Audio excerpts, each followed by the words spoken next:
계속해서 우리가 이제 이스라엘 시리즈를 공부하면서 우리 지난 시간에는 아브라함의 품에 대한 공부를 우리가 두 번에 거쳐서 했는데요.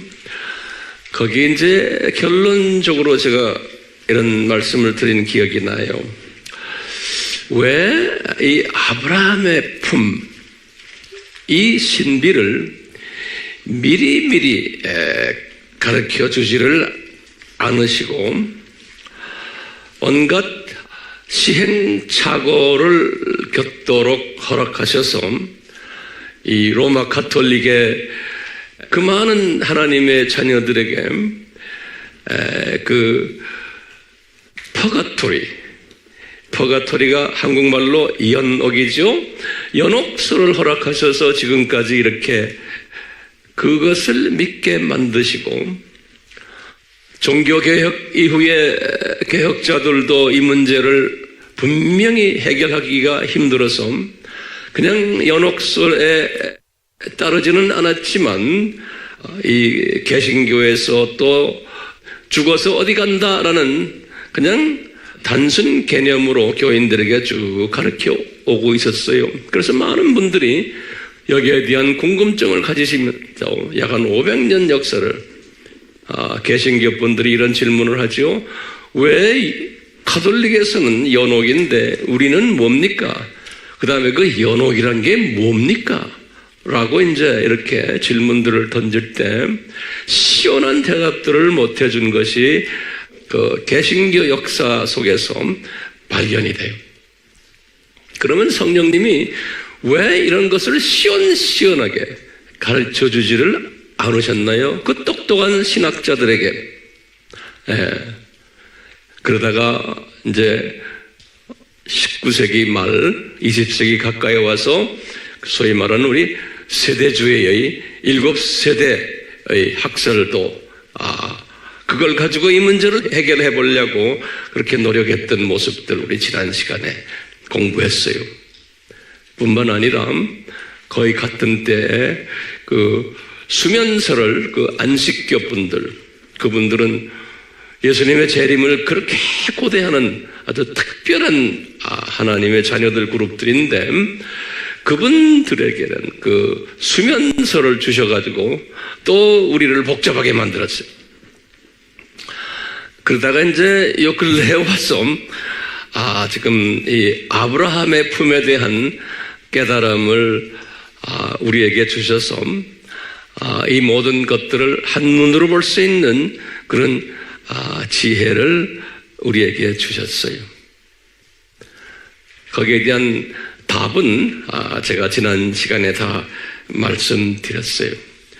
오늘은 이어서 이거보다 더 중요한 이슈가 있어요.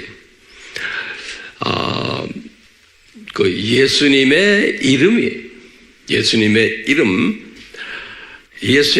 이름도 오늘 우리가 공부를 하겠지만 아담 타락 이후부터 지금까지 약 한 6,000년 예수님의 이름을 단순하게 그냥 예수다 또는 예수님이다 또는 성자님이다 이렇게 주셨으면 얼마나 소화하기도 쉽고 우리가 쉽게 성서를 읽을 수 있는데, 오늘 우리가 이제 공부하겠지만 그 예수님의 이름을 엄청 복잡하게 우리에게 주셨어요.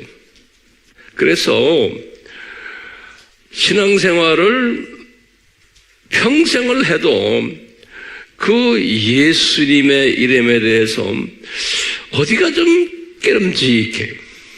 뿐만 아니라 기독교 하나님은 삼위 하나님이시기 때문에 그렇게들 우리 배워왔잖아요. 도대체 이 삼위 하나님에 관한 분명한 분별, 성부, 성자, 성령, 이 분별도 성경에서는 아주 구체적으로 우리에게 가르쳐 주지를 않은 것 같아요. 실은 가르쳐 주셨는데, 그래서 전 세계 어디를 가나 기독교인들 중에서 이 부분에 대해서 항상 고민들을 해요. 제가 지난 한 40년 동안 온 세계를 돌아다니면서 목회자들을 이렇게 말씀으로서 같이 공부를 해보면은 뭐 틀림없어요. 대부분의 목회자들인데 이 부분이 정돈이 안 돼 있고 본인들도 답답해요. 왜? 서양의 유럽의 백인들 선교사들이 그 지역에 가가지고 아프리카니 중동이니 뭐 아시아 지역이니 중남미니 그분들도 이 부분에 대해서 분명히 가르쳐 주지를 못했기 때문에 모두가 다 이렇게 답답해하는 거예요.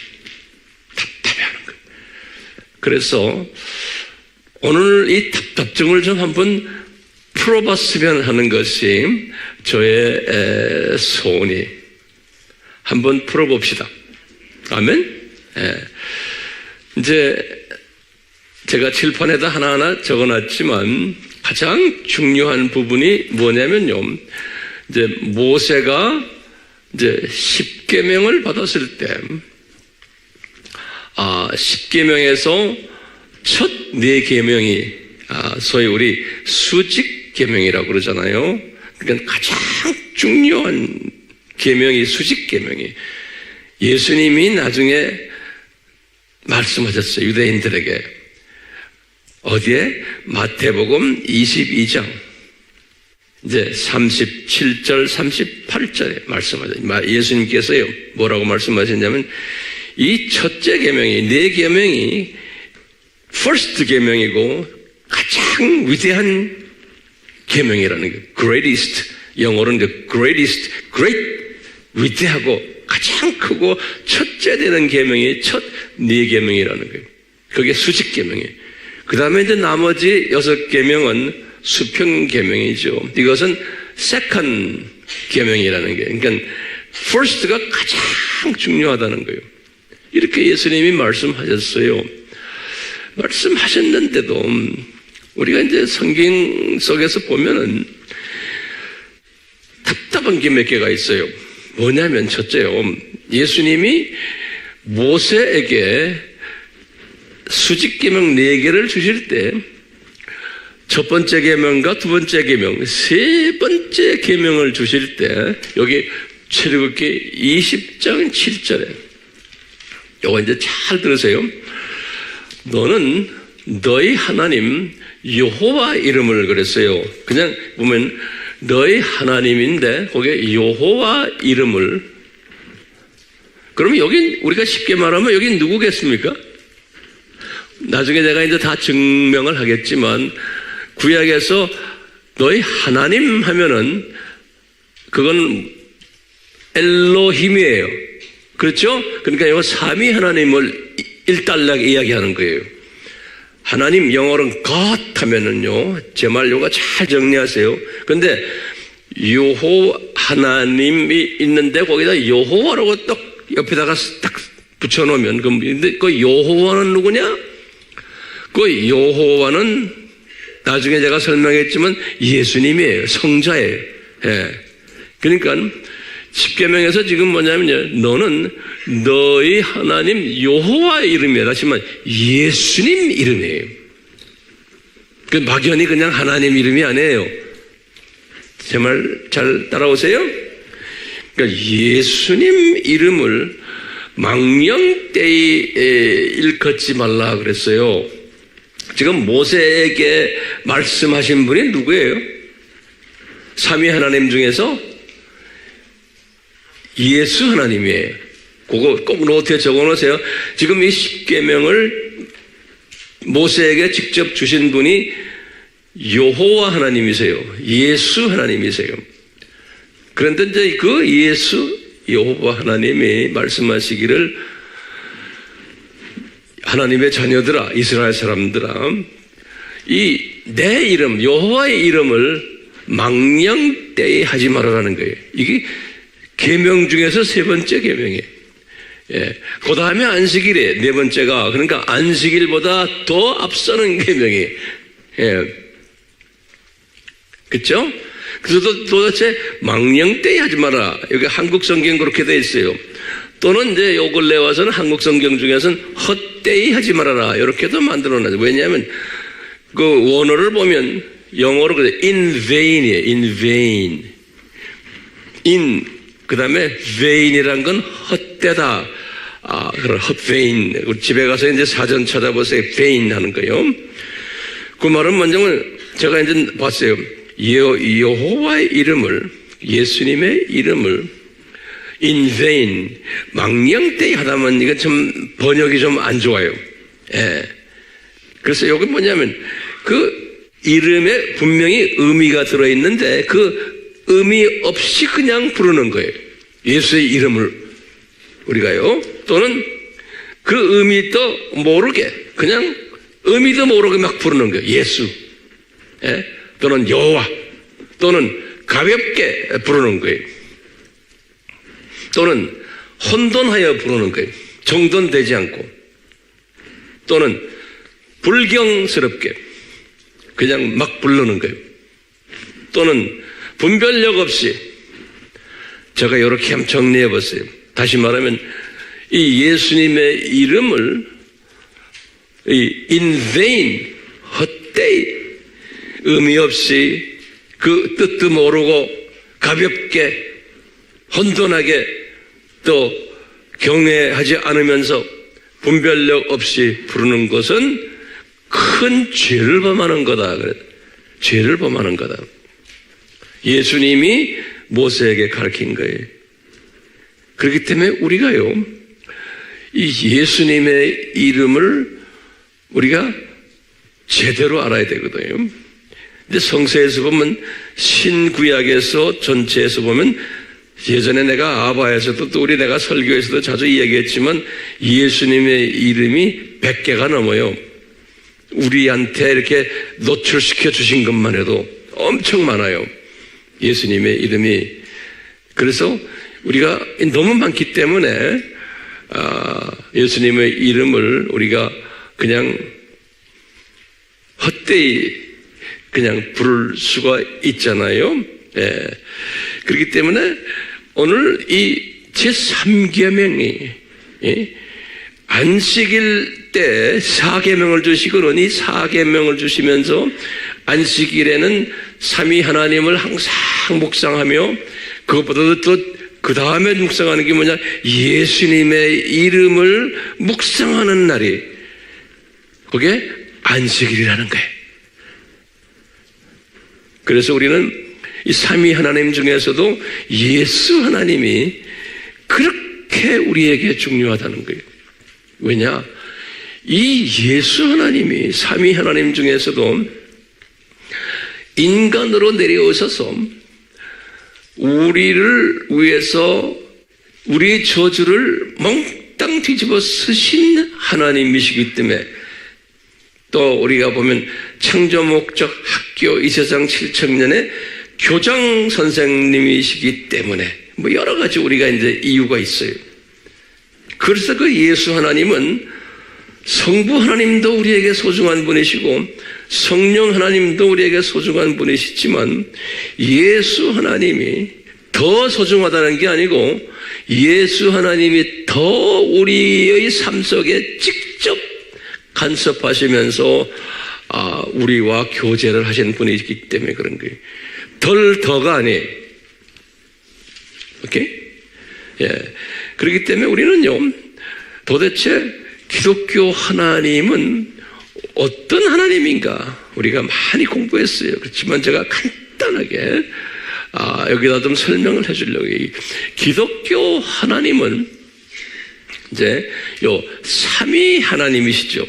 기독교 하나님은 누구인가 할 때 요거 그러면 제일 먼저 우리가 창세기 1장 1절이에요. 제가 여기다 자세히 다 적지 않았지만 노트에 잘 정리하세요. 기독교 하나님은 창세기 1장 1절에서 하나님 그랬어요. 그 하나님이 원어로 엘로힘이죠. 우리 다 알죠? 엘로힘. 요 복수로 되어 있는 거예요. 하나님들 임하면 이건 복수 전미사죠. 우리 다 알죠? 엘로가 단수고 임하면 복수예요. 그래서 실제로 하나님들로 번역이 돼야 되는데 번역은 항상 단수로 번역이 돼 있어요. 그런데 안에 내용은 삼위로 있어요. 그래서 이 삼위로 복수명사인데 동사는 항상 성경에 보면 단수 동사를 받아요. 우리 알지만요. 또 적어놓으세요. 한수. 주어가 복수인데 동사는 단수 동사를 받아요. 항상. 그래서 주어가 복수인 것을 어떻게 아느냐? 그러면은 그것도 삼위로 되어 있는 게 어떻게 하느냐? 제가 성경 구절을 여기다 다 드렸어요. 요거 그냥 하나하나 간단하게 보세요. 창세기 1장 26절이 요건 뭐냐면 우리의 모양대로, 우리의 모습대로, 우리의 이미지대로, 우리의 형상대로 아담을 만들자 그랬어요. 그래서 우리라는 단어를 썼어요. 거기에 3장 창세기 22장도 마찬가지예요. 우리처럼 되려고 지금 아담이 저런다. 그 우리라는 단어를 썼어요. 그 다음에 11장 창세기 11장 7절에도 바벨탑 사건을 하면서 우리가 내려가서 저들의 언어를 혼잡하게 만들자. 다요 우리라는 단어를 썼어요. 창세기 1장 26, 3장 22, 11장 7절. 그 다음에 이사야에게도 마찬가지예요. 네. 이사야를 볼 때 이사야서 6장 8절에 우리를 위해서 누구를 보낼고 그때 우리라는 단어를 썼어요. 삼위 하나님께서. 그 다음에 이제 마태복음 3장 16절에서 17절은 그 유명한 예수님이 요단강에서 세례 받으시는 장면이에요. 그럴 때 성자 예수님이 계시고 성부 아버지의 목소리가 들려왔어요. 이는 내 사랑하는 아들이다. 그런데 거기에 성령 하나님이 또 내려오셨다 그랬어요. 그래서요 삼위 하나님이 그때 같이 계셨던 거예요. 누구 세례 받을 때요? 예수님이 세례 받으실 때 마태복음 3장 16절에서 17절이에요. 그뿐 아니라 예수님이 지상명령을 내릴 때 마태복음 28장 19절에서 그 유명한 예수님이 말씀하신 거예요. 너희들은 만민에게 가서 복음을 전하는데 누구 이름으로? 아버지의 이름과 아들 이름과 성령님의 이름으로. 이렇게 예수님이 딱 정확하게 삼위 하나님을 말씀하셨어요. 예수님께서요. 그뿐 아니라 고린도후서 13장 14절은 여기 바울이 축도하는 거 고린도 교회. 여기 고린도후서 13장 14절에 우리나라 성경에 14절로 되어 있는데 제가 선교지에 가서 다른 나라들 보면 어떤 나라는 13절에 거기 있어요. 그 나라마다 달라요. 성경이 다르기 때문에 그래요. 예, 번역판이. 자, 그 다음에 이제 요한 1서 5장 7절에 이 요한 사도가 아주 정확하게 말했어요. 삼위 하나님을 딱 세 하나님을 이렇게 세 분의 하나님 성경에 가서 보면 그랬어요. 성부, 성자, 성령 하나님 이렇게. 그래서 이제 기독교 하나님은 요 삼위 하나님이다. 그럼 어떻게 합니까? 그러면 최소한 이 성경 구절들을 우리가 다 가지고 있어야 돼. 자, 그런데 요 삼위 하나님이 특성이 있죠. 우리 다 알죠? 이 세 분의 하나님이 윗동위, 동격, 동질, 동양. 그래서 예수님이 30살 잡수시던 예수님이 유대인들에게 하시는 말씀이에요. 유대인들은 누구를 믿어요? 성부 하나님만 믿는 분들이에요. 유대인들은 그분들에게 30살 잡수신 젊은 청년 예수님이 뭐라고 그러냐면 아버지와, 다시 말하면 유대인이 너희들이 믿는 그 아버지와 제자들도 다 그 당시에만 해도 성부 하나님만 믿었지 성자 하나님 안 믿었어요. 성령 하나님도 그냥 부수 하나님으로 믿었지요. 예수님의 제자들도요. 그런 분들에게 예수님이 그런 게 나와 이 성부 하나님과는 하나다 그러는 거예요. 그러니까 깜짝 놀라는 거예요. 이 사람들이 어떻게 30살 잡수신 인간 예수가 우리가 하늘같이 여기는 그 성부 하나님과 하나라는 거예요. 네, 하나. 네, 그런 말씀이 그 유명한 동등하다라는, 우리 영어로는 그래서 equal. Father and me are equal 그랬어요. 요한복음 5장 18절에. 나중에 요한복음 10장 30절에는 하나다 또 그렇고. 그러니까 굉장히 혼돈스러웠던 거예요. 이 성부 하나님만을 알고 있었던 사람들에게는. 예. 그러면서 이제 삼위 하나님은 서로 존경하고 서로 협동하고 서로 증거해주고, 우리는 이야기 공부 많이 했어요. 근데 중요한 것은 예수님이 말씀하시는 거예요. 예수님이 뭐냐면, 하나님의 자녀들아, 너희들은 이 아버지는 볼 수가 없다는 거예요. 너희들은. 그 유명한 성경 구절이 요한복음 6장 46절이에요. 우리 공부 많이 했어요. 요한복음 6장 46절에 예수님은 너희들은 Father는 볼 수 없다. 우리 피조물들은 그러는 거예요. 요한복음 1장 18절에도 똑같아요. 근데 14장 9절에는 여기 이제 그 유명한 질문하는 거죠. 빌립이 아버지 보여주세요. 그러니까 이 예수님이 뭐라고 그래요? 나를 봤으면은 너희들은 아버지 본 거나 같다 그러는 거예요. 네, 너희들은 아버지를 볼 수 없다. 너희들이 아버지를 볼 수 있는 최대의 존재라 그러면 나다. 나를 통해서 아버지를 너희들이 볼 수 있다는 거예요. 예. 이렇게 했어요.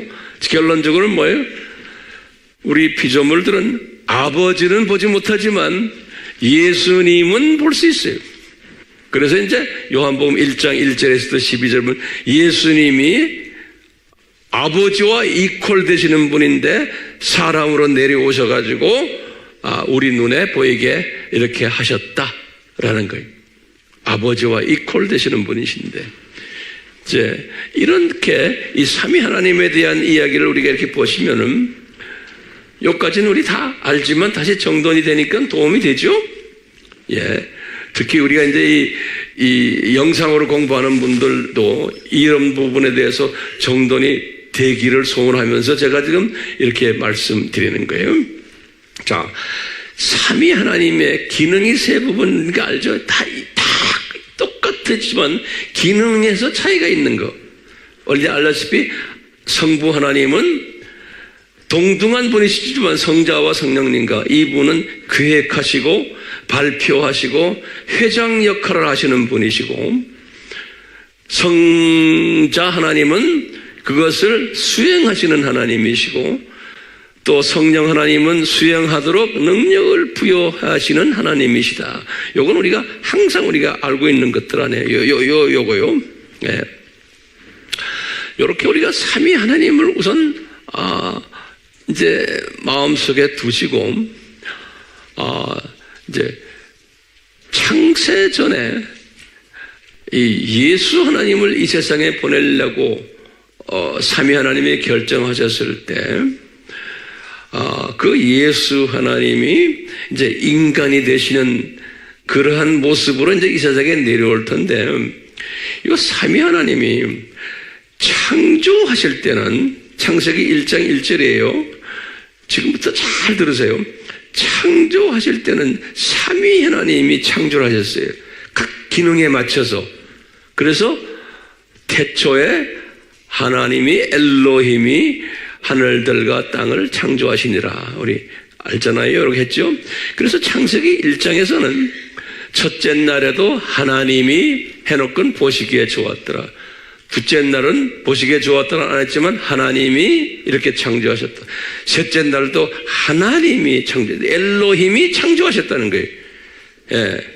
근데 거기에 실제로 창조를 계획하신 분은 성부 하나님이시고, 능력을 부여하신 분은 성부 하나님이시지만 실제로 손으로 실제로 말씀으로 지으신 분이 누구예요? 성자 하나님이시죠. 그리고 이제 일곱째 날에 안식을 하셨어요.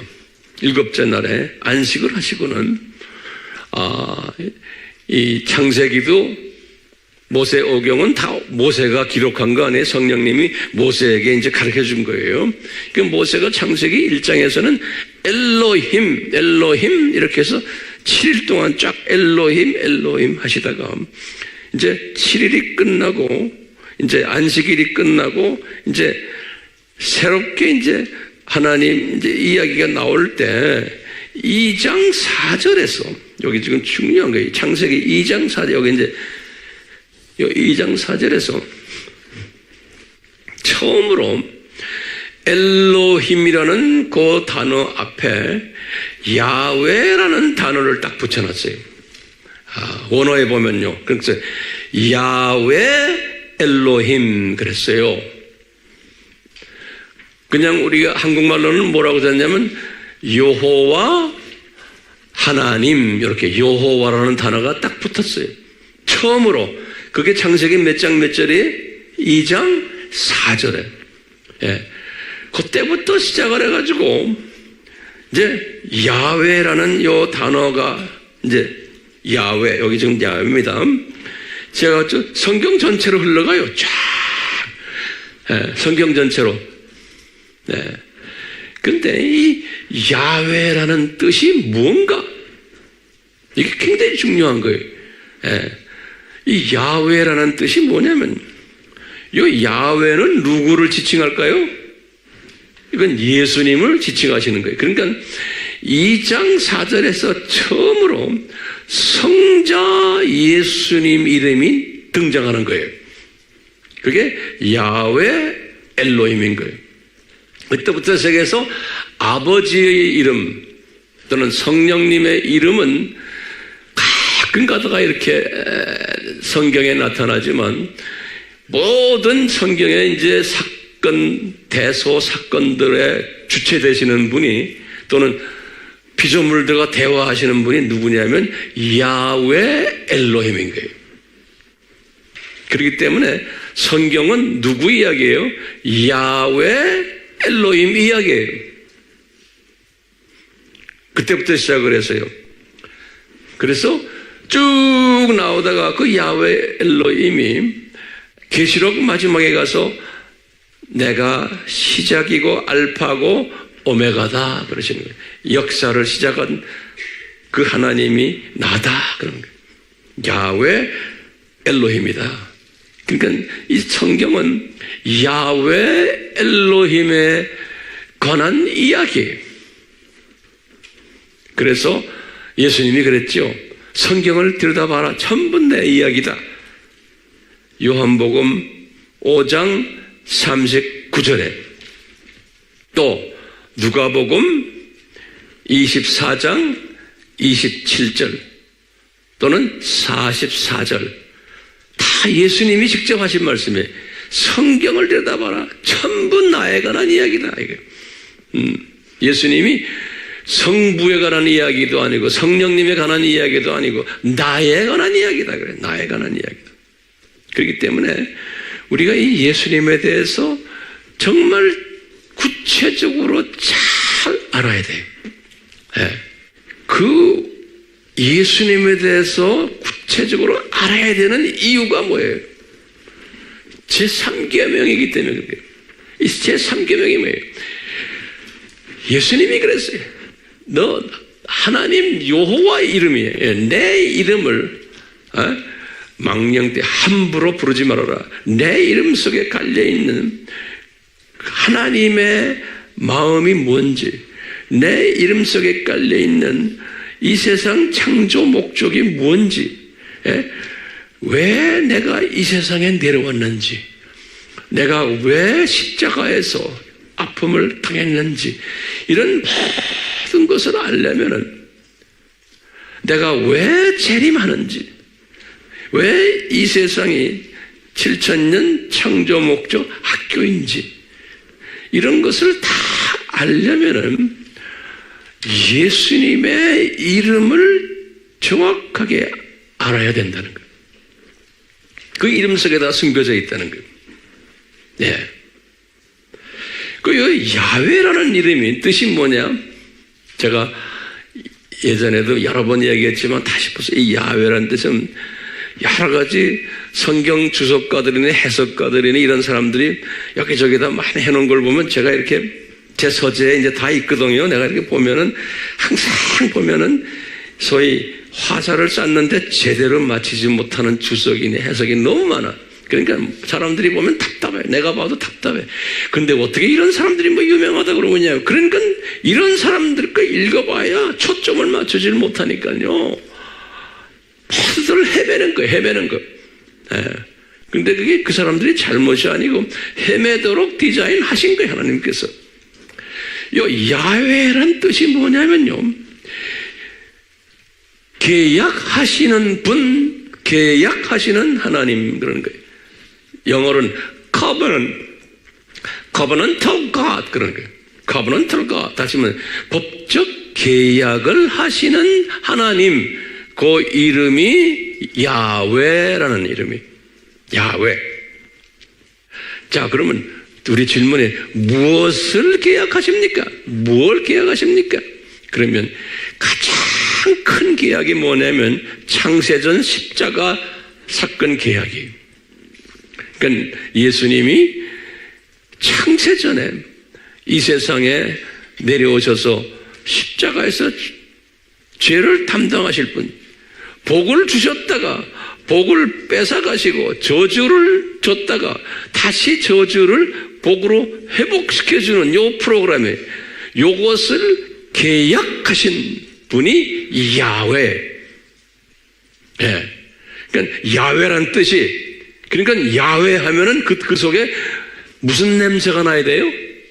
예수님의 보혈 냄새가 나야 되는 거예요. 예.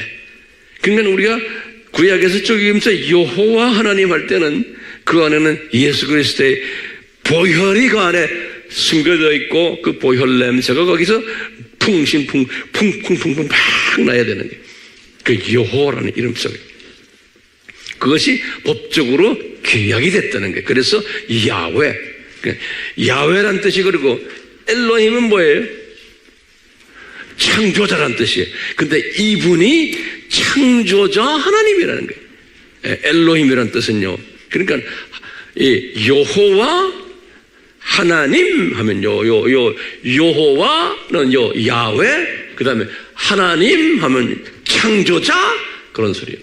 십자가 달리신 100% 사람이 되신 분이시지만 하나님이시다, 창조자 되신다라는 이 뜻이 요 이름 속에 숨겨져 있는 게 야훼, 엘로힘, 여호와, 하나님, 그런 거예요.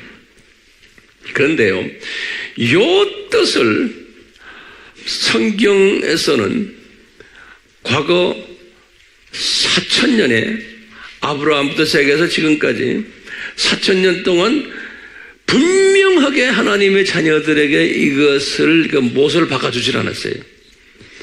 왜? 그것도 신학을 한다고 하는 학자들이 이것을 분명하게 깨닫지를 못해가지고 그냥 지 나름대로 가르쳤어요. 그래서 전 세계 하나님의 자녀들이 혼돈돼 있어요.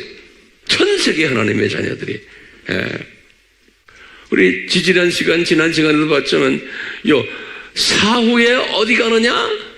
요것도 어느 정도는 해놓고는 많이 혼돈시켜놔서 지금까지 온 거예요. 그래서 우리가 그 지난 시간에 정돈한 거예요. 이제 때가 되니까 정돈케 하신 거예요. 예. 그러니까 하나님의 숨겨진 뜻이에요. 예. 이 신학자들이나 누구를 통해서 이게 분명하게 이것이 정돈이 되지 않도록 성령님이 그렇게 이끄신 것 같아요. 저도 그렇게 해서 쭉 이끄심 받았기 때문에 저도 이 부분에 대해서 가르치는 사람으로서 항상 어디가 찜찜해요. 정확지가 않아요. 여러분들 내 성격 알죠? 예? 나는 뭐든지 하나가 제대로 못이 박혀있지 않으면 전 못 견디는 사람이에요. 그러니까 그것 때문에 내 머리가 하얘졌는데 갑자기 다 까매져 버렸어요. 예. 참, 이것이 어떻게 이 야훼라는 저 이름이 이렇게 복잡하게 오늘날 됐는가? 거기에 대한 내가 변천 역사를 한번 섭렵을 해봤어요. 이게 제가 이걸 다 연구하고 리서치한 거예요. 이 야훼라는 이름이 어디에 나와요? 창세기 2장 4절이 처음으로 나온 이름이에요. 근데 요 이름이 누구 이름이에요? 누구 이름이에요? 예수님 이름이에요. 예수님 이름, 야훼. 예. 그런데 유대인들이, 근데 하나님께서 그렇게 디자인하신 게, 이 출애굽기 20장 7절 때문에 유대인들이 야훼라는 이름을 쭉 받아오다가 출애굽기 20장 7절에 지금 여호와 하나님의 이름을 적당히 부르지 말아라. 이것 때문에 이분들이 그 말씀에 의거해서 이 야훼라는 이름을 부르지 않도록 자기네가 제정해 버린 거예요. 이름 못 부르게. 이름을 못 부르려면 어떻게 해야 되냐면 우리나라도 그렇지만 자음이 있고 모음이 있잖아요. 그 나라의 언어도 똑같아요. 모음을 다 제거해 버리면 되는 거예요. 그래서 여기 보면 여기 아가 모음 아니에요. 아, 에, 이, 오, 유죠. 모음이 여기 아, 모음을 제거해 버리면 어떻게 돼요? 발음을 못 하는 거예요. 그래서 이제 이 사람들이 자기네가 쓴 성경에다가 이 자음만 딱 찍어 놨어요. 자음만. 그러니까 성경을 새로 프린트 해가지고 성경에다가 자음만 적어 놓은 거예요. 야훼를. 그러니까 이분들이 성경을 읽다가 모음이 없으니까 발음이 안 되잖아요. 그러니까 이걸 보고는 그 모음이 딱, 야훼가 딱 나오면 이렇게 저를 경외하는 거예요. 그래서 유대인들이 우리 지금도 이렇게 성경 읽으면다가 이런 모습 봤죠? 우리 화면에 많이 보이잖아요. 그게 왜냐하면 그 야훼가 나올 때 경외하는 거예요. 말은 못하고. 그렇게 발음을 금지시킨 거예요. 무엇 때문에? 제3계명 때문에. 이거 우리가 논리적으로 이제 알아야 돼요. 그래서 모음 제거해서 이렇게 표시한 거예요.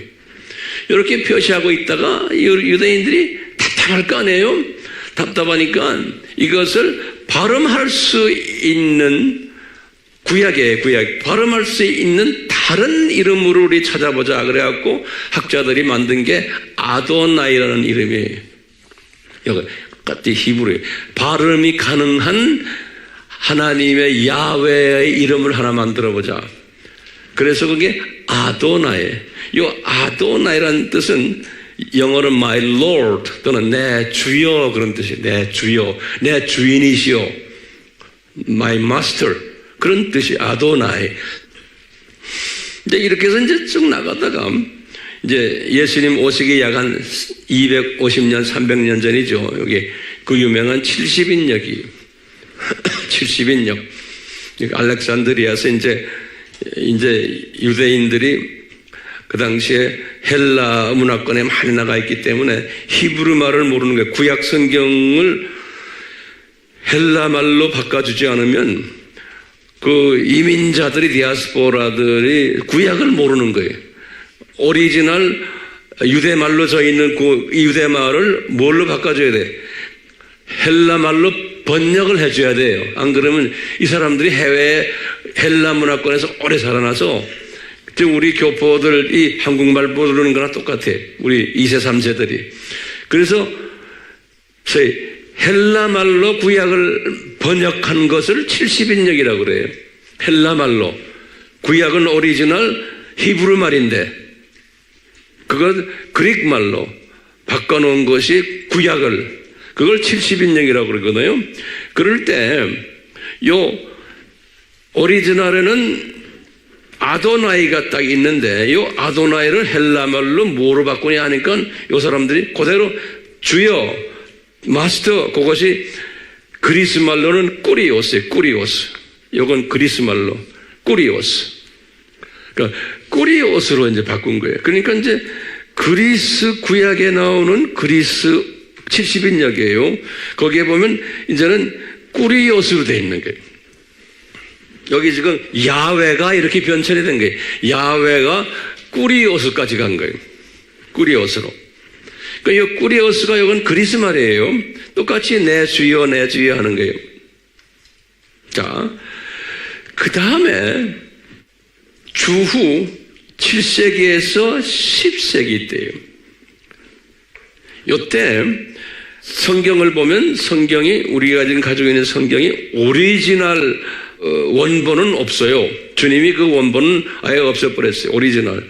다 사본들이에요. 그리고 사본이기 때문에 이 유대 말이나 헬라 말이나 그 모음을 붙이고 부음이 어떤 때는 또 비바람에 의해서 없어지기도 하고 뭐 이러다 보니까 모음 하나가 의미를 바꾸는 게 많아요. 그 원어예요. 점 하나가 어떤 때는 모음이나 점 하나가.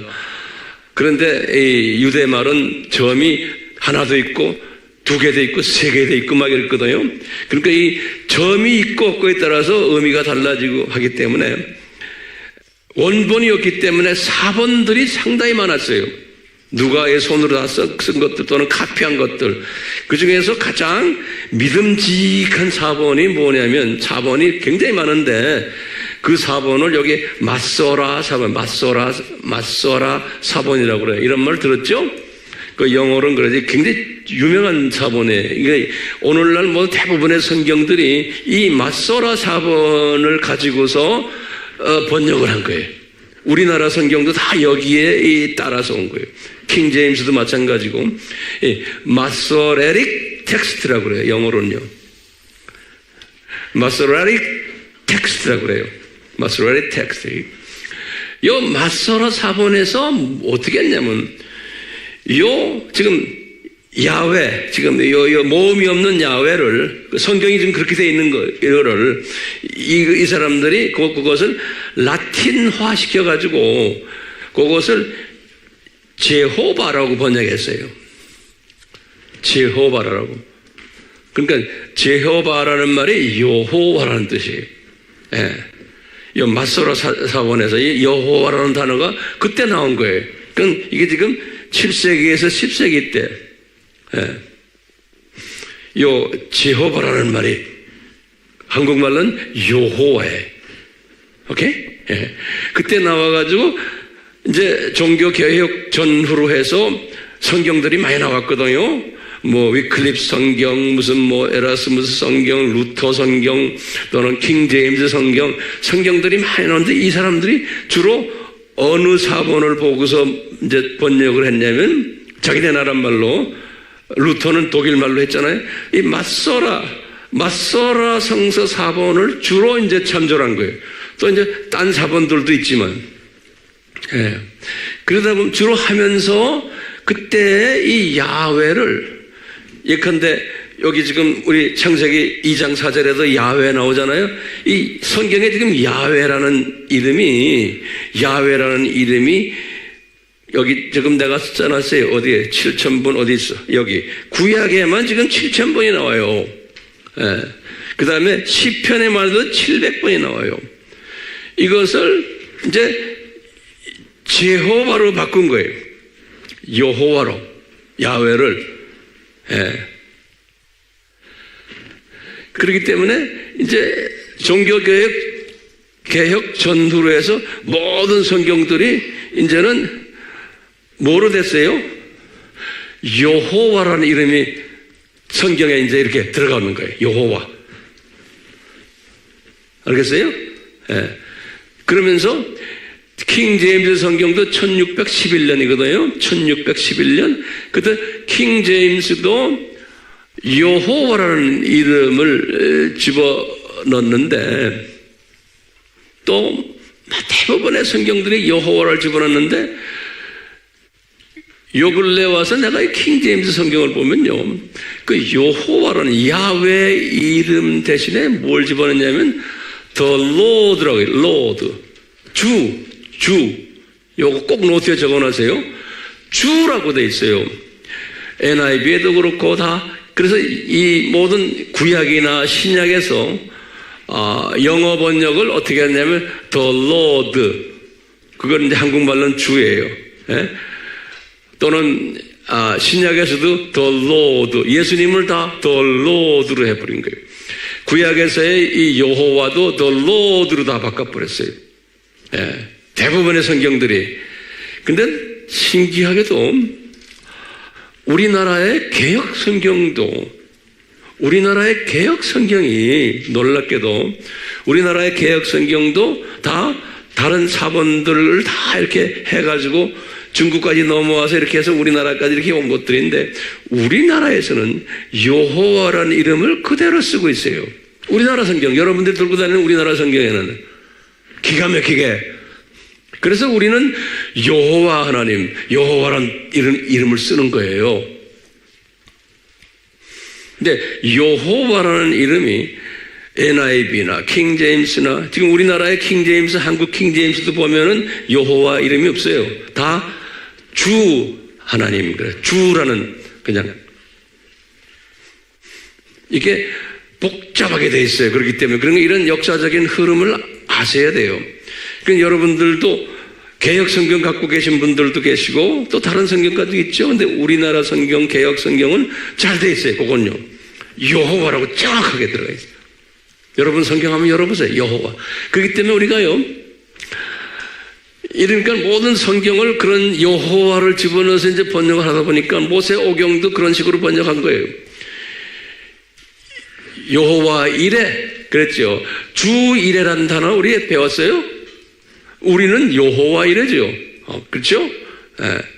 그런데 이제 영어권 사람들은 the Lord Jireh 그런다고요. 그럼 Lord Jireh, Lord라는 주 이레라는 소리예요. 네. 그런데 정확하게는 제호바 자이레예요. 지레를 영어 사람들은 자이레라고 우리는 지레인데 지레가 맞아요. 우리말이 확실히 더 좋아요. 네. 똑같이 여호와 니시, 여호와 라파 이렇게 되어 있어요. 그러니까 여호와 니시, 여호와가 누구예요? 예수님 이레, 예수님 니시, 예수님 라파예요. 성경 구절은 창세기 22장 14절, 17장 15절, 출애굽기 15장 26절. 자, 그러면 우리 질문이 몇 가지가 있어요. 우리가 그동안에 쭉 공부했어요. 아브라함에게 찾아가셨던 그 하나님, 이 누군가? 아브라함이 갈대아 우르에 계셨을 때 나중에 쭉 아브라함과 관계하면서 이삭을 바쳐라 또 우리 18장 창세기 18장에는 세 사람이 아브라함에게 나타나는데 그중에 두 사람은 천사였고 한 분은 여호와였다. 우리 알죠요? 그러니까 아브라함에게 찾아가셨던 그 야훼 또는 주 the Lord 안 그러면 또 제호바 이분이 누구였던가? 그러면 누구예요? 예수님이죠? 그럼 그걸 어떻게 알아요? 예수님인지?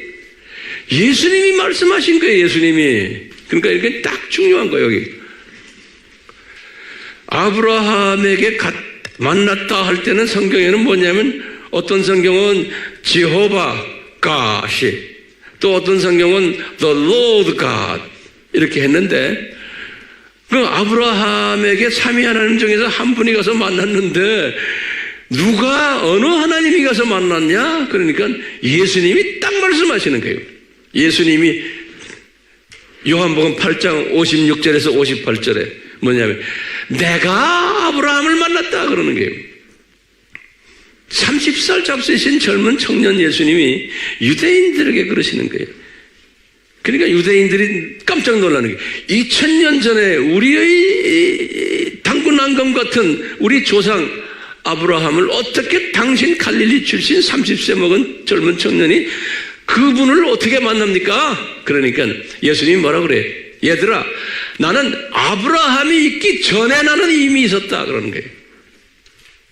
요한복음 8장 56절에서 58절이에요. 그러니까 이분들이 예수님을 돌로 쳐 죽이려고 그러는 거예요. 그러니까 예수님이 피해버리시는 거예요. 그러니까요, 예수님이 누구를 아브라함을 만난 분이시고 아브라함과 대화하셨고 아브라함에게 모든 것을 지시하셨던 분이 예수님이라는 거예요. 우리가 그동안 공부했죠? 근데 우리가 믿는 성경, 우리가 들고 다니는 성경 중에는 여호와께서, 안 그러면 또 하나님, 또는 주께서, 주님이 이렇게 번역이 막 돼 있어요.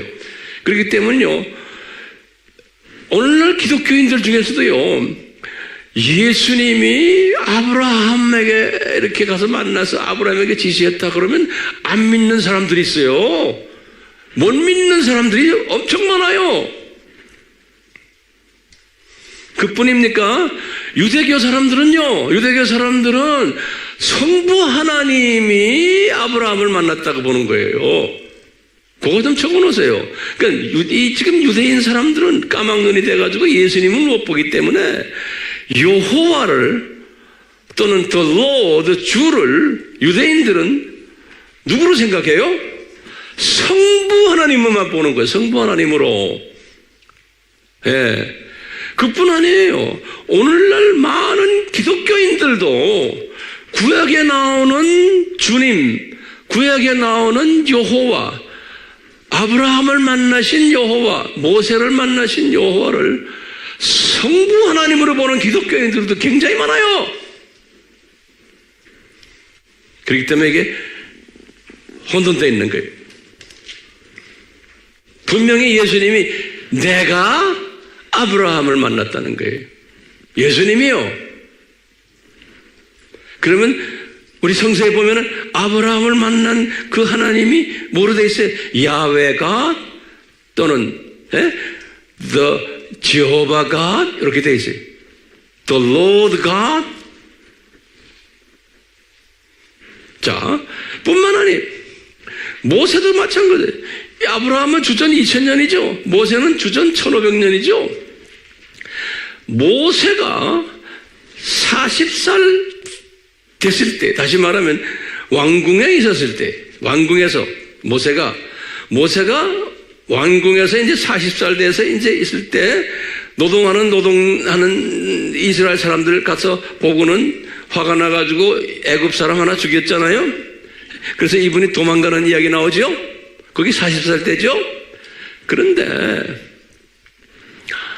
히브리서 11장 24절에서 26절에 보면은 히브리서요, 중요한 성경 구절이에요. 모세가 믿음을 가지고 있었다 그랬어요. 무슨 믿음이냐? 요때 사람을 죽였을 때 그때예요. 애굽 사람 죽였을 때 그리스도께서 모세에게 나타나셔서 너 이 왕궁에서 떠나라. 그러면 내가 너한테 이제 앞으로 상급을 많이 줄게. 요런 말을 했다는 거예요. 그 모세가 겁나서 도망간 게 아니고 그 말을 여기에 히브리서 11장 24절에서 26절에 했어요. 예. 그 당시에 예수님이 모세에게 나타나셔서 모세야, 너 이제 다 놓고 떠나라. 그래서 이 떠나서 네가 앞으로 내 말 잘 들으면 내가 상급을 많이 줄게. 그리스도께서 이렇게 하셨다 그랬어요. 분명하게 예수께서 모세에게. 그러니까 모세에게 나타나신 분이 누구예요? 예수님인 거예요. 예. 예수님이 모세에게 나타났어요. 그런데 모세가 지금 오늘 본문 말씀에 80살 됐을 때 모세가 이제 출애굽기 3장 이야기 80살 됐을 때 모세에게 또 예수님이 나타나신 거예요. 그 유명한 가시떨기 나무 있죠? 그 앞에서. 근데 거기 여러분들 나중에 집에 가서 성경구절 잘 보세요. 내가 여기다 적어놨는데 여기에 모세에게 나타나실 때 여기 보시면 이제 모세가 몇 살 때에 80살 될 때 나타나실 때 보면은 여러 가지 이 명칭이 거기에 나와요. 그러니까 굉장히 혼돈스러워요. 이게 훈련이 안 되면 뭐냐면 출애굽기 3장 2절에 그랬어요. 여호와의 사자가 나타나셨다 그랬어요. 근데 이분에게 모세에게. 근데 요거는 우리나라 성경에는 여호와의 사자라고 되어 있지만 다른 킹 제임스 여러분 한국 번역도 주의 사자라 이렇게 써놨어요.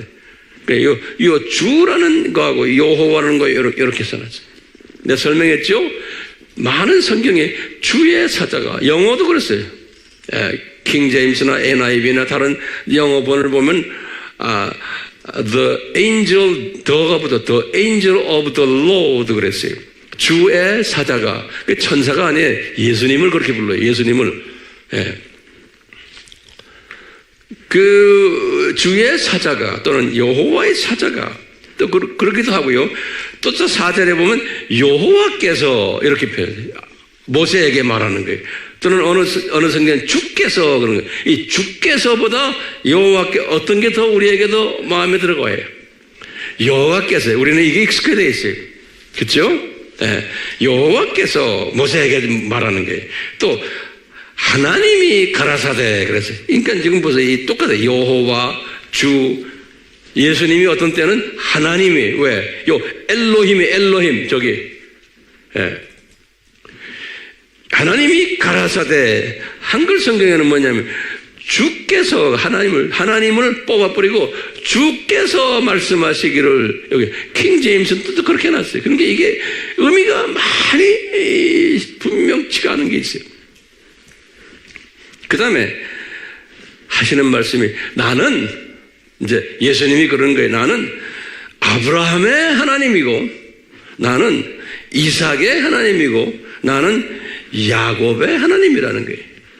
요 말씀하시는 거예요. 잘 들어보세요. 그럼 이 말은 뭐냐면, 모세야, 500년 전에 내가 아브라함에게 나타났을 때의 아브라함과 대화했던 그 하나님이라는 거야. 오케이? 그 하나님이 누구예요? 여호와 하나님이고 그 하나님이 예수님인 거예요. 그렇죠? 그래갖고 아브라함한테 계약을 몇 번 했어요? 3번 계약했죠? 이삭에게 또 한 번 계약했죠? 야곱에게 또 한 번 계약했죠? 요 하나님이라는 거예요. 또 저주 계약도 했죠? 아브라함한테 400년 지금 저주 이야기죠? 그래갖고 이제 400년 저주 받았다가 다시 이 땅으로 나오리라 아브라함한테 말씀하셨잖아요. 그 말씀, 이 땅으로 나오리라 하는 그 말씀을 이루시기 위해서 지금 아브라함에게 딱 나타나신 거예요. 그래서 아브라함에게, 모세에게 딱 나타나신 거예요. 아브라함한테 500년 전에 내가 약속했잖아. 400년 노예 생활했다가 이제 다시 이제 가나안으로 가리라. 요 말씀을 내가 아브라함한테 했는데 그것을 지금 너한테서 이루려고 그런다는 거예요. 그러니까 이 지금 말씀하시는 분이 성부 하나님이요? 아니죠. 어느 하나님이세요? 성자 하나님, 예수 하나님이세요. 예수 하나님. 그렇기 때문에요, 우리가 이렇게 보면 이 예수 하나님이 구약 지금 4000년 기간에 예수 하나님이 계셨어요? 안 계셨어요? 지금 우리 여기까지만 봐도 분명히 그렇죠? 구약 지금 4000년 구약 시간에 지금 여기 지금 아까 이게 아브라함 2000년 아니에요? 모세 1500년이죠? 이게 다 있었어요. 이때 예수님이 무슨 이름으로 계셨어요? 예수라는 이름으로 계셨어요? 아니죠? The Lord, 야훼 또는 야훼 하나님 이렇게 해서 계셨던 거예요. 구약 때. 그러다가 예수님께서 그러는 거예요. 구약 전반에 내가 다 있었다는 거예요. 여기 이제 그랬으면서 이 선지자 이야기라는 게 선지자. 그 유명한 우리 공부했죠? 마태복음 23장 37절에 예수님이 하시는 말씀이에요. 예수님께서 이게 지금 감람산 설교하기 바로 직전에 하시는 말씀이에요. 고난주일 화요일에 감람산 설교 하시기, 감람산 설교는 24장이거든요. 그 바로 전이 23장 37절에서 그 유명한 말씀 하시는 거예요. 뭐라 그래요? 유대인들에게, 제자들에게 그러는 거예요. 얘들아, 구약의 선지자들 있지? 선지자는 언제부터 선지자요? 여기 지금 정확하게 말하면 850이 엘리야거든요. 선지자는 여기도 400이 말라기거든요. 엘리야에서부터 말라기까지 약 한 400년 동안 여기 선지자 시대예요. 엘리야에서부터 말라기까지 여기에 약 한 20명 정도의 선지자들 이름이 쭉 나오잖아요. 더 그보다 훨씬 많지만 그때 예수님이 하시는 말씀이에요. 유대인들에게 그러는 거예요. 제자들에게도 내가 이 선지자들은 다 내가 보냈단다 그러는 거예요. 내가 파송했단다 그러는 거예요. 예수님께서요. 마태복음 23장 37절에 그럴 때마다 너희들이 우상 섬기지 말으라고 내가 선지자들을 보내서 그렇게 너희들에게 경고를 했는데도 너희들 말 안 들었단다? 이런 말씀을 주님이 하시는 거예요. 그러니까 선지자들을 보내셨다? 그러면 우리가 들고 다니는 새 구약의 선지자들하고 이야기, 이사야, 에레미야, 에스겔, 말라기, 아무개 하면 그분들에게 말씀하신 분이 누구예요? 예수님이 말씀했어요? 네? 성경이 그렇게 안 됐죠? 주께서, 여호와께서 아무개 선지자에게 나타나셔서, 그렇죠? 주께서, 엘로힘께서, 또는 야훼께서 나타나셨다 그랬죠? 그러니까 그 모든 선지자에게 나타났던 그 여호와, 그 주님, 그 하나님이 누구라는 거예요? 어느 하나님? 예수 하나님이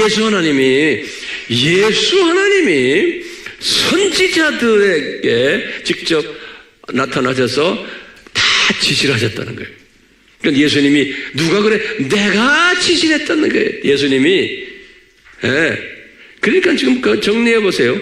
이 구약 시대에 아브라함에게도 직접 나타나서 모든 계약을 하시던 분이 예수님이고 모세에게도 직접 다 말씀하신 분이 예수님이고 선지자들에게 일일이 다 말씀하신 분이 누구라는 거예요? 예수님이라는 거예요. 예수님. 자, 그렇기 때문에 예수님께서 그러는 거예요. 내가 요한계시록을 이제 마무리하면서 요한계시록이 뭡니까? 이 세상 7,000년의 작은 마무리 이야기를 하면서 요한에게 그러죠. 나는 알파와 오메가다. 계시록 1장 8절, 또 다 한 다음에 21장 6절, 또 마지막에 새하늘과 새 땅을 보여주면서 22장 13절. 뭐라고 그러냐면 내가 알파와 오메가다. 내가 역사를 시작했고 역사를 마치는 하나님이다. 인간 역사를. 이렇게 말씀하셨어요. 그런데요, 이 이사야에게 분명히 말씀해요. 이사야는 주전 700년 분이에요. 주전 700년 때 이사야에게 예수님이 나타나셨어요. 왜? 선지자들에게 다 나타났다고 그랬잖아요, 예수님께서. 그러니까 예수님이 이사야에게 나타나서 하신 말씀이 이사야야, 내가 이스라엘의 왕이다. 내가 여호와다. 내가 알파와 오메가다. 그러시는 거예요. 이사야에게 나타나셔서 이사야서 44장 6절에. 그러니까 이 지금 신구약에서 모든 하나님의 자녀들과 교제를 하셨던 분이 누구예요? 예수 하나님이셔. 또는 야훼 엘로힘이셔. 창세기 2장 4절. 그러니까 창세기 2장 4절부터 시작해서 계시록 끝날 때까지 모든 인간과 관계를 맺었던 그 하나님이 누구예요? 예수 하나님이신 거예요. 예수 하나님. 그렇기 때문에 우리에게는 이 예수님이 굉장히 중요한 분이세요. 그래서 신구약에서요, 예수님의 이름이 적어도 100개. 예수님의 이름이 엄청 많아요. 왜 이렇게 다양하게 어떤 이름들은 우리가 부르기도 민망할 정도로 그냥 조속한 이름까지 다 갖고 있는 거예요. 왜 그럴까요? 왜 이분이 우리에게 이렇게 많은 좋은 이름도 있지만 조속한 이름까지도 우리한테 주셨어요. 부르기가 민망할 정도로. 왜냐? 이 창조 목적을 우리에게 가르쳐 주시기 위해서, 눈높이로 가르쳐 주시기 위해서, 어떤 때는 역기능적 방법으로 가르쳐 주시기 위해서 이분이 자기의 이름을 온갖 고귀한 이름도 있고 아주 부르기에 불편한 이름도 있고, 들의 장미꽃이다 무슨 이런 이름들 어떻게 창조주가 어떻게 우리 아까 찬송 뭐 불렀어요? 88장이 뭐예요? 들의 백합화. 어떻게 예수님이 들의 백합화예요? 우리에게 그분의 그 마음을 전달하기 위해서 온갖 방법으로 우리 눈높이로 이렇게 주시는 거예요. 자, 그러면 이제 결론적인 제가 말씀을 좀 드릴게요. 어떻게 예수님께서 이 이름을 단순하게 우리에게 그냥 예수 이렇게 단순하게 그냥 우리에게 주시면 얼마나 좋아요? 그뿐만 아니라 예수님께서 신약에 들어와 가지고 예수님이 요한에게 가르쳐 줬어요. 요한아, 이 신약이라는 것은 예수님의 초림에서부터 재림까지의 기간이에요. 이것을 말세다 이렇게 불렀죠. 또는 이것을 교회 시대다 이렇게 우리가 성서에서는 다 부르잖아요. 근데 예수님이 요한에게 그랬어요. 요한아, 이 교회 시대, 이 말세 가짜 그리스도들이 엄청 나올 거다. 다시 말하면 가짜 예수들이 많이 나올 거라는 거예요. 그러니까 의도적으로 예수님이 우리를 이 교회 시대의 창조 목적 학교 교장 선생님, 가짜 교장들을 많이 내보내겠다는 거예요. 요한 1서 2장 18절에 그랬어요. 요한 1서 2장 18절에 뭐라고 했냐면 그것을 적 그리스도들이, 많은 적 그리스도들이 많이 나오겠다는 거예요. 실제로 1세기부터 시작을 해서 이 가짜 그리스도들, 가짜 예수들이 많이 나왔어요. 교회 안에서, 그것도 교회 밖이 아니고 교회 안에서 그 유명한 영지주의니 도케티즘이니 예수님의 인성을 부인하는 거예요. 또 예수님의 신성을 부인하는 에비오니즘이니 아리아니즘이니 나중에는 또 마리아주의까지도 막 나오고 말이죠. 이렇게 해서 가짜들이 많이 나오는데 그것이 계속해서 더 심하게 나오면서 그 안에서 진짜를 찾는 일들이 계속 있어왔던 거예요. 하나님이 의도적으로 이 가짜 예수들을 많이 만들었는데 특히 예수님의 재림이 가까울 때는 이 가짜 예수가, 엄청난 강한 가짜 예수가 나타날 거라는 거예요. 내가 이제 이 학교가 끝날 때쯤 되면은 그 가짜 예수가 누구예요? 지금 종교 다원주의인 거예요. 종교 다원주의는 뭐예요? 예수 그리스도가 힌두교에도 있고 불교에도 있고 유교에도 있고 세계 모든 종교 이슬람까지 다 있다는 거예요. 이 가짜 예수가, 그러니까 이 가짜 예수가 범람할 거라는 거예요. 범람.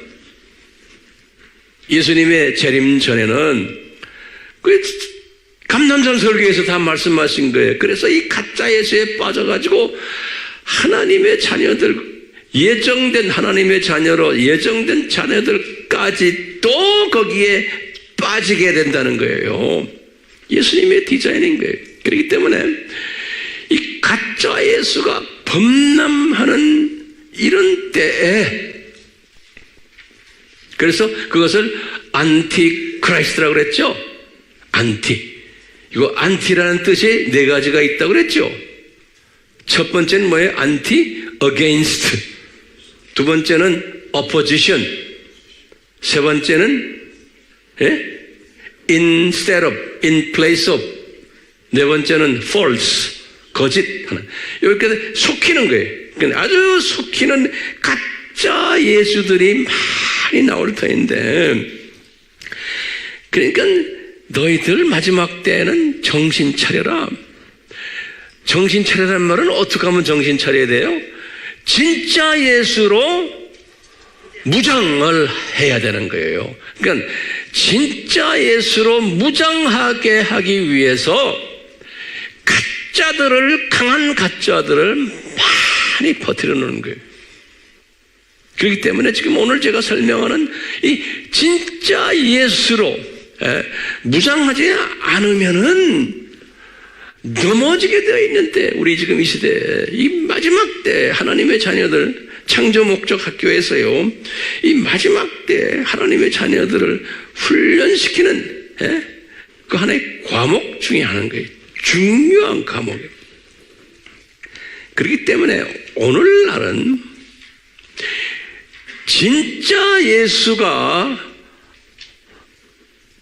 진짜 예수다 라고 외치면은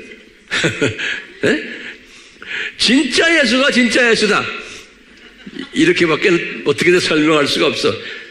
왜냐면 하도 가짜가 많아서 이 진짜 예수가 진짜 예수다, 그리스도가 진짜 예수다, 예수 그리스도가 진짜. 왜냐하면 가짜들도 그리스도, I believe in 그리스도, 예수 믿어, 예수 믿어 다 그래요. 그렇기 때문에 진짜 예수를, 다시 말하면 진짜 예수를 믿는다는 것은 진짜 삼위 하나님을 알아야 되고, 그 다음에 삼위 하나님이 엘로힘이라는 걸 알아야 되고, 삼위 하나님의 성서적인 모든 삼위라는, 위라는, 우리라는 게 어디 있는 걸 알아야 되고, 이 삼위가 기능적으로 다르다는 것 알아야 되고, 구원자로서 내려오는 이 아들, 삼위 하나님 중에 아들 하나님이 누구라는 걸 알아야 되고, 그 이름이 성서에서 그동안에 4,000년 동안 혼돈스럽게 번역이 됐다는 것도 알아야 되고,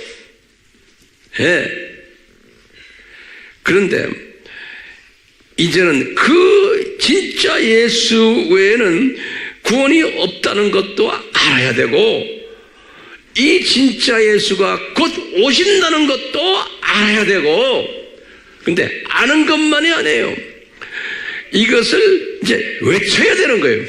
그래서 그 진짜 only Jesus, 그분만 의지하지 않고 그분만 따라가지 않으면 당신들은 죽어, 멸망해 라고 외치는 자들이 우린데, 이 외칠 때 우리는 어떻게 되느냐? 예수님이 분명히 말했어요. 너희들은 같은 크리스천이지만 그들에게서 미움받게 되어 있다 그러는 거예요. 그들에게서 핍박받게 되어 있다. 같은 기독교인인데 너희들은 미움받고 비웃음받고 조롱받고 배척당하고 심지어는 이상한 사람들이라고 취급받고 또는 꽉 막힌 보수들이라고, 꼴수분자들이라고 취급받고, 그러면서 너희들을 이상한 종자들로 볼 것이다. 심지어는 유명한 목사들도 너희들을 그렇게 보게다. 유명한 신학자들도, 지금 가톨릭이나 정교회나 개신교 다 그래. 뭐 유명한 사람들 다가 이렇게 말하는 사람을 볼 때 이상한 사람들이라 보는 거야. 우리가 지금 이상한 사람들이요? 아니요. 아닌데도 그분들은 그렇게 보는데, 그분들이라는 게 소위 기독교인이라는 사람들이 그렇게 본다는 거요. 그게 소위 말하는 WCC 사람들인 거예요. WEA 안에도 이런 사람들이 지금 또 나타나기 시작하는 거예요. 예. 그렇기 때문에 우리가 지금 이런 때에 살고 있는 거예요. 그럼 우리 질문이 있어요. 도대체 왜 이런 분위기를 만드십니까, 예수님? 단순하게 예수님 이름을 우리에게 가르쳐 주시고, 예수님 아니면은 구원이 없다라고 단순하게 환경을 만드시고, 교회 안에 이런 잡다한 사람이 있으면 그걸 교회에서 쫓아내시고, 말도 못하게 입을 좀 틀어 막아 주시든지 하지. 왜 이놈들이 더 특세라고, 이놈들이 왜 이렇게 더 난리를 즐기고, 진짜 예수를 이야기하는 사람을 이렇게 핍박하게 만드십니까? 왜 그래요? 하고 덤벼들 필요가 있어요, 없어요? 분명히 있죠. 그런데 예수님께서 덤벼드는 사람이 이렇게 보고는, 덤벼드는 사람 보고는 씩 웃으시면서 좋아하실 거예요. 그런데 너희들은 이런 환경 속에서 살아야 된다는 거예요. 왜 그러냐? 내가 예수 내 이름을, 이 소중한 이름을 아담 타락에서부터 지금까지 6,000년 동안 이렇게 딱 하나로 정돈시켜주지 않은 이유 뭔지 아느냐? 왜 이렇게 혼돈스럽게 했는지 아느냐? 내 이름을 쉽게 전하면 너희들 별로 가치를 모른단다. 그리고 정돈이 안 되어지만 정돈하려고 애를 쓴단다. 그리고 정돈이 안 됐기 때문에 이 적그리스도 그룹들이 마음대로 까불고 놀도록 내가 디자인한 거란다. 이게. 그렇기 때문에 이런 디자인 속에서 우리는 제대로 정돈된 예수님을 우리가 만나야 되잖아요. 그 예수님 이름을 정돈해야 될 의무가 있는 거예요. 그러니까 지금 이 마지막 때 주님께서 우리에게 아브라함의 품을 정돈시켜 주시듯이 이제는 이 예수님의 이름도 이제 정돈을 시켜 주시는 때가 된 거예요. 예수님의 재림이 가까웠기 때문에 그러는 거예요. 그럼 우리는 이것을 정돈받은 사람은 정돈받아서 어쩌자는 거요? 정돈받은 사람은 성령님이 이끄세요. 뛰지 않으면은, 나가서 열심히 전하지 않으면 못 견디게 만들어 놓으세요. 못 견디게. 주님께서, 성령님께서요. 그리고는요, 정돈되지 않은 주님의 사랑하는 많은 백성들을 보면은 막 긍휼한 마음이 생기는 거예요. 안타까운 마음이. 내가 저들에게, 저 착한 사람, 저 사람들에게 이게 정돈시켜줘야지. 답답해하는 저 사람들에게 긍휼한 마음을 가지게 되고, 내가 가르치지 않으면은, 나눠주지 않으면은 안 되겠구나. 저분들이 좀 눈 좀 뜨게 해줘야지. 그런 마음을 가지도록 성령님이 저와 여러분들에게 이것을, 이런 마음을 줄 수 있게 하기 위해서 지금 우리에게 지금 이런 것을 지금 우리에게 지금 계시해 주시는 거예요. 그러니까 안 하는 사람은 안 하더라도 이것을 깨달은 사람은 가만히 있질 못해요. 가만히 있질 못해요. 성령님이 그렇게 만드세요. 그렇게 하시는 사람은 어떤 사람이요? 내가 볼 때는 예수님의 신부감들이에요. 또 다른 말로 표현하면 남은 자들이에요. 남은 자들. 남은 자들. 그러니까 우리가 이 예수님의 이 정체성을 제대로 정돈시켜 주려면은 우리가 뭘 정돈시켜야 돼요? 창조 목적론을 먼저 우리가 가르쳐 줘야 되는 거예요. 창조자 예수님, 삼위 하나님, 그 다음에 이 하나님 나라가 뭔지를 가르쳐 줘야 돼. 저 세상, 이 세상, 저 세상. 그리고는 이 세상 학위, 이 세상이 뭐라는 게 창조 목적 학교다. 이것을 디자인하신 삼위 하나님이 누구라는 거 우리가 가르쳐 줘야 되는 거예요. 그러면서 삼위 하나님 중에 예수 하나님, 기독론, 이 하나님이 누구라는 걸 우리가 가르쳐 줘야 되고, 마지막으로 이 예수님이 다시 오신다는 종말론을 가르쳐줘야 되는 거예요. 이 모든 필요한 학문들을 우리가 많이들 공부해왔고 앞으로도 또 더욱 구체적으로 하겠지만 이런 것을 깨달을 때마다 우리 지난 시간에 이 죽어서 어디 가느냐 아브라함의 품 이 신비를 깨달았듯이 오늘은 예수 그리스도의 신비를 다시 한번 우리가 깨닫고 이제는 열심히 눈뜨게 하는 일에 앞장서는 한 분 한 분 되도록 성령님이 이제 이끌어 주실 거예요. 아멘.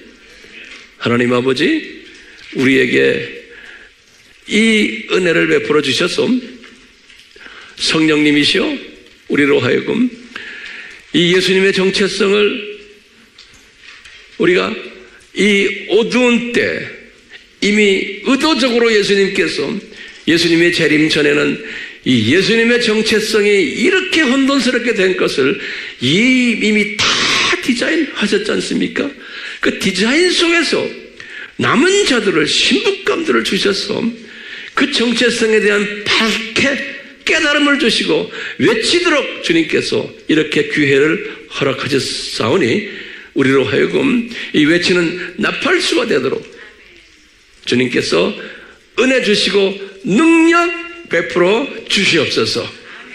예수님의 이름으로 기도드리옵나이다. 아멘. 지금 이 시간은 우리 예수 그리스도의 무한하신 은혜와 하나님 아버지의 극진하신 사랑하심과 성령님의 끊임없이 역사하심이 우리의 삶 속에서 떠나지 않기를 예수님의 이름으로 축원하옵나이다. 아멘.